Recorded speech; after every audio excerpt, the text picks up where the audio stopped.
ऐसे न्यूज चैनलों को, ऐसी गोदी मीडिया को बंद किया जाना चाहिए जो सुबह शाम नफरत परोस रहे हैं। ये मुद्दे की सवाल, सत्ता से सवाल करने की बजाय आज वो नफरत परोसने का एंकर भी प्रवक्ता का रोल अदा कर रहा है। वो एंकर भी इस तरीके से नफरती भाषण, हमने देखा कि जिस तरीके से रोहित रंजन हो, अमन चोपड़ा, चाहे एक समुदाय के लिए जितनी नफरत परोसे, आपको प्रोटेक्शन, आपको संरक्षण मिलेगा। भारतीय जनता पार्टी अपने नेताओं, प्रवक्ताओं और एंकरों को भी संरक्षण देती है। पालती पोस का माहौल खराब कर रहे हैं। ऐसे लोगों को, ऐसी शाखा को, ऐसे संघ को और ऐसी पार्टी को बैन करने की मांग करती हूँ कि ऐसी पार्टी को बैन किया जाना। आज लोग सड़कों पर हैं। उन माओ बहनों ने घरों से बाहर सिलेंडर निकाल करके फेंक दिया है कि अब हमारी हैसियत नहीं है, अब हम चूल्हे पर खाना बना रहे हैं। आज जीएसटी, आपने हर चीज पर जीएसटी लगा दी। आतंकवादी आपके ही संगठन से जुड़े हुए हैं, आपके ही संगठन से वो जो जिनको आप कह रहे थे कि पहचाने जाएंगे, वो संगठन में आपके ही फल फूल रहे थे और आज वो एक्सपोज हो रहे हैं। एक सवाल है कि आपने जैसे कहा कि महंगाई बढ़ रही है, बेरोजगारी बढ़ रही है, लेकिन टीवी पर जो मुद्दा चलता है वो धर्म के नाम पर चलता है। तो क्या टीवी चैनल को भी पता चल गया है कि इस मुद्दे से हमारा फ़ायदा है? वो देश के हितों की बात नहीं करते हैं, देश के जो युवा हैं, देश के जो लोग हैं, उनकी बात नहीं करते हैं। जाहिर सी बात है, ऐसे न्यूज चैनलों को, ऐसी गोदी मीडिया को बंद किया जाना चाहिए जो सुबह शाम नफरत परोस रहे हैं। ये मुद्दे की सवाल, सत्ता से सवाल करने की बजाय आज वो नफरत परोसने काम कर रहे हैं। आज देख लीजिए टेलीविजनों पर जिस तरीके से सिर्फ और सिर्फ धर्म के नाम पर नफरत परोसी जा रही है। वो एंकर भी प्रवक्ता का रोल अदा कर रहा है।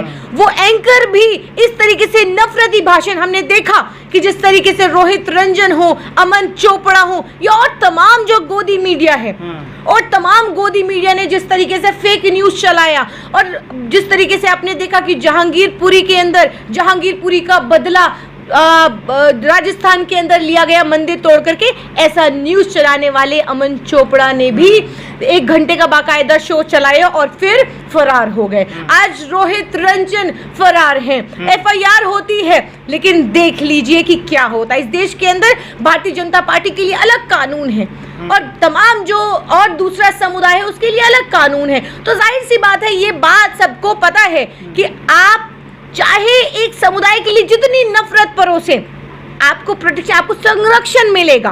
भारतीय जनता पार्टी अपने नेताओं, प्रवक्ताओं और एंकरों को भी संरक्षण देती है, पालती पोसती है। और फिर वही लोग वही फ्रिंज एलिमेंट आतंकवादी बनते हैं। आज देख लीजिए आतंकवादी कहां से निकल रहे हैं। जो लोग मदरसों को टारगेट कर रहे थे, जो कह रहे थे कि विचारधारा जो है वो मदरसों से फलती फूलती है, आज वो विचारधारा पूछना चाहती हूँ, अमित शाह जी से पूछना चाहती हूँ, प्रधानमंत्री जी से पूछना चाहती हूँ कि आज वो विचारधारा वो कहां से निकल रही है, वो किस संघ से, किस शाखा से निकली हुई विचारधारा है जो वो आतंकवादी एक्सपोज हो रहे हैं। आपने सही कहा था कि कपड़ों से पहचाने जाएंगे, तो यहाँ पे कपड़ों से भी पहचाने जा रहे हैं, संगठन से भी पहचाने जा रहे हैं। आज वो लोग एक्सपोज हो रहे हैं कि वो किस पार्टी से, किस संगठन से, किस शाखा से, किस संघ से हैं। तो आज वो लोग जो देश के अंदर नफरत फैला रहे हैं, तो और खास तौर पर जो भारतीय जनता पार्टी के नेता, प्रवक्ता हैं, छोट भैया नेता हैं, अपनी राजनीति चमकाने के लिए देश का माहौल खराब कर रहे हैं। ऐसे लोगों को, ऐसी शाखा को, ऐसे संघ को और ऐसी पार्टी को बैन करने की मांग करती हूँ कि ऐसी पार्टी को बैन किया जाना चाहिए, क्योंकि ये लोग भारत को बांटने की बात कर रहे हैं, दो समुदाय को आपस में लड़वाने की बात करते हैं। वो तमाम न्यूज चैनल जो अपने फायदे और अपनी टीआरपी के लिए इस तरीके की नफरत को परोसता है, हिंदू मुसलमान को आपस में बांटने का काम करता है और आतंकवाद, क्योंकि आज देश के अंदर जिस तरीके से हिंदू मुसलमान करके आपने लोगों को हथियार उठाने पर मजबूर कर दिया, उदयपुर की घटना हमें याद है, हमें भूलना नहीं चाहिए कि उदयपुर के अंदर जिस तरीके से कन्हैया लाल जिस तरीके से धर्म का शिकार हुए हैं, कन्हैया लाल को जिस तरीके से मौत के घाट सिर्फ और सिर्फ धर्म के नाम पर उनको मार दिया गया, जिम्मेदार कौन है? भारतीय जनता पार्टी के वो नेता जो सिर्फ और सिर्फ अपनी राजनीति चमकाने के लिए इस तरीके के बयान देते हैं। ऐसे फ्रिंज एलिमेंट्स को मैं कहती हूँ कि सख्त से सख्त सजा देनी चाहिए और कहना चाहती हूँ, ऐसी पार्टी जो ऐसी विचारधारा को प्रमोट करती है, ऐसी पार्टी को भी बैन किया जाना चाहिए। लेकिन हरियाणा में और गुजरात में एक पंचायत बैठती है, पंचायत में ये तय किया जाता है कि जो मुस्लिम से सामान खरीदेगा उसको बॉयकॉट किया जाएगा। और गुजरात में तो ये भी कहा गया कि जो हिंदू संगठन है या हिंदू लोग हैं वो अगर सब्जी भी खरीदते हैं तो उससे 5100 रुपये का जुर्माना किया जाएगा। मतलब पूरी तरह मुसलमानों का बायकॉट कर रहे हैं लोग। देखिए, मुसलमानों को आप बायकॉट कर सकते हैं, आप हमें ख़त्म नहीं कर सकते। आप हमें बायकॉट करेंगे, आप हमारी दुकानों से सामान नहीं खरीदेंगे, आप हमें परेशान करेंगे, आप हमारे मुंह का नवाला छीनेंगे, हमारे बच्चों को हमें अखलाक नहीं भूलना चाहिए। जिस तरीके से हमारी लिंचिंग हुई है इसी देश के अंदर, और जिस तरीके से इसी कानून से लगातार गुहार लगाते रहे इंसाफ की, लेकिन इंसाफ नहीं मिला। आज भी वो माँ इंसाफ के लिए कानून का दरवाजा खटखटा रही हैं। तो देश के अंदर दो कानून हैं। आप हमारे हौसलों को ना तो आप खत्म कर सकते हैं, ना हमें इस्लाम को मानने से आप हमें रोक सकते हैं। आप हमारा बायकॉट करना चाहते हैं। मैं उन तमाम माओं को सलाम करती हूँ, उन तमाम माओं को, खास तौर पर मुदस्सिर की माँ को सलाम करती हूँ कि जिसने अपने लाल को हुजूर पाक के लिए कुर्बान कर दिया। उस माँ को मैं सलाम करती हूँ कि जिसने अपने औलाद को ये कहा कि आज हुजूर पाक के इस्लाम को बचाने के लिए तेरे खून की ज़रूरत है। आज उस माँ को सलाम करती हूँ। तो घबराना नहीं और डरना नहीं, अगर जहाँ पर ज़रूरत पड़े पानी की, वहाँ पर खून की नदियाँ बहा देना। वहाँ पर अपने खून की नदियाँ बहाने से गुरेज मत करना। लेकिन इस्लाम ये कतई नहीं कहता, जो रियाज ने किया उदयपुर के अंदर, जो रियाज ने किया और जो मोहम्मद गौस ने किया, इस्लाम ये कतई नहीं कहता। हमें हुजूर पाक की मोहब्बत करने से आप नहीं रोक सकते, इस्लाम फॉलो करने से आप हमें नहीं रोक सकते। अगर हिम्मत है, दम है तो करिए हमारा बायकॉट और ख़त्म करिए हमें। हम भी देखेंगे कि आप कितना हमें ख़त्म करने की आप कोशिश करते हैं और ज़रूरत करते हैं। आप करिए, क्योंकि लगातार जिस तरीके से भारतीय जनता पार्टी के नेताओं ने जिस तरीके से मुसलमानों के लिए और हुजूर पाक की शान में गुस्ताखी की है, वो मौन समर्थन प्रधानमंत्री जी की तरफ से मिल ही रहा है। उन्हें ये समर्थन मिल रहा है कि आप उस समुदाय के लिए कुछ भी कहिए, तो वो लोग कह रहे हैं। क्योंकि संरक्षण किसका प्राप्त है? संरक्षण प्राप्त है भारतीय जनता पार्टी का, सरकार का संरक्षण प्राप्त है। क्योंकि अभी तक नुपुर शर्मा और नवीन कुमार जिंदल जैसे लोगों की गिरफ्तारी नहीं होती है।